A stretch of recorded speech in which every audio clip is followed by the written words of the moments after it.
guys, welcome to the next installation of Kidlit Car Chats. Another day, another car nap. Baby is sleeping in the back and Mama's just here trying to get a little bit of work done before getting big sister. Haven't really decided on a topic for this car chat yet, so let's see what we've got. One thing about being a content creator is that no week is ever quite like the next one. And there is a lot of freedom in that, but there's also a little bit of anxiety in that because there's so many different things that you can choose to do, different types of content you can choose to make, different platforms you can prioritize, different projects you can take on, and that's all very exciting.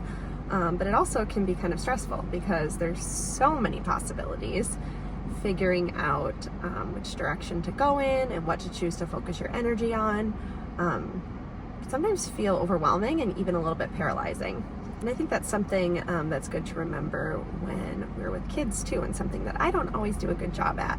If you have so many things going on in your household, if you have so many toys, so many crafts and projects and just different opportunities to play, like on the one hand it can be exciting and it can be inviting because you're like, whoa, I have so many fun things that I can partake in. But on the other hand, it can be overwhelming because you don't even know where to begin. There's so much to choose from. And I hate to say it, but I also wonder how that relates to books, because I can feel the same way sometimes when I go to the bookshelf and there's so many great books to choose from, not even knowing where to begin and just feeling overwhelmed. So on the one hand, there's been research that suggests that if you have 500 plus books in your home library, that there are some real advantages that that's associated with in terms of schooling later on down the road. But I could also see it having a downside too. I'm curious if that's ever been studied. I know too many toys has been studied, but how about too many books? I wonder. Yes, so for optimal play and to avoid overwhelming kids, it's generally recommended to have between 8 to 16 toys available at a time, especially for toddlers. This number allows for a variety of play types without overwhelming the child. Rotating toys every 1 to 2 weeks can also keep play engaging. I've tried toy rotation, but for me, it was hard to keep up.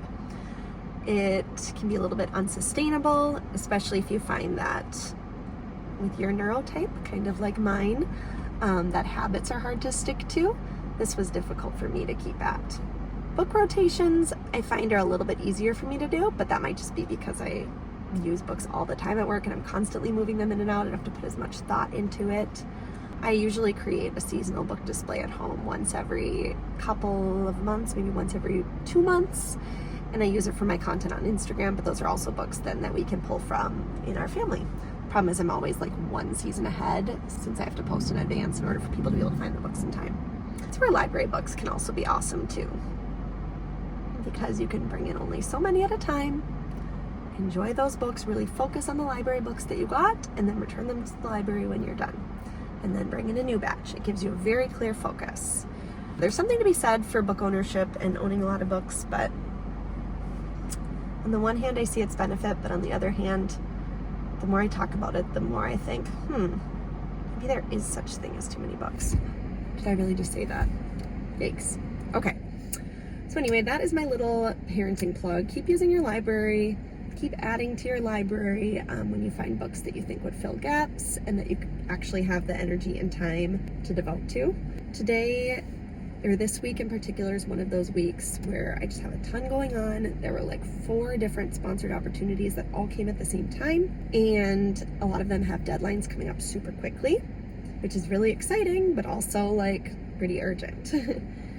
So actually this is kind of nice because it's a week that's overwhelming, but also I have like a very clear path forward. It's not one of those wide open weeks where I could be doing anything. I have very clear goals, and that urgency I think will kick me into gear and make sure that I get those things done in time and that I actually do my work.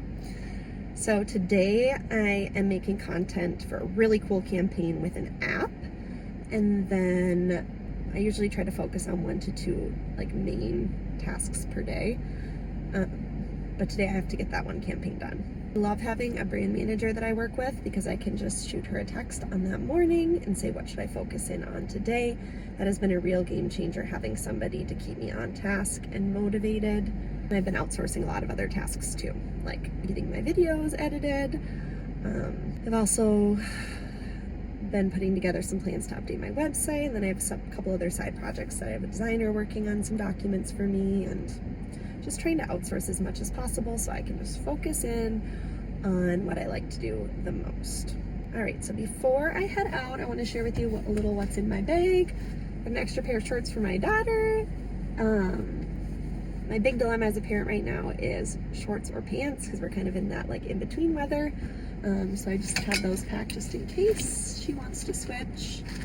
My daughter's allergy things. We've got some Sunbum sunscreen, my water bottle, and oh my goodness, I had this in the bag with my computer again. If you've been following since the beginning, you know that I had an unfortunate incident with my water bottle flooding my computer, and I said I would never put it in the same bag again, and the girl put it in the same bag again. Thankfully, no incident yet. Gotta be more mindful of that. We have a little cute baby toy. My daughter's not super interested in this one anymore, but I think I just threw it in my bag for a little bit of extra on-the-go entertainment if needed. Got her little tennies. Got this book, a kid's book about Juneteenth. These books are really cool. It's a huge series, a kid's book about all sorts of topics. Lots of times topics that you don't see as much in kids' books. There are actually quite a few great books about Juneteenth now though. But I'm excited to check that one out. And then another June-themed book, One Day in June. This one I believe is about Marsha Johnson. She was a transgender activist who played a big part, I believe, in the Stonewall Uprising. Amazing colors. So I will definitely be taking a look at that one and sharing it soon. All right, that is about all that's in my bag. Got my wallet, nothing else super fun.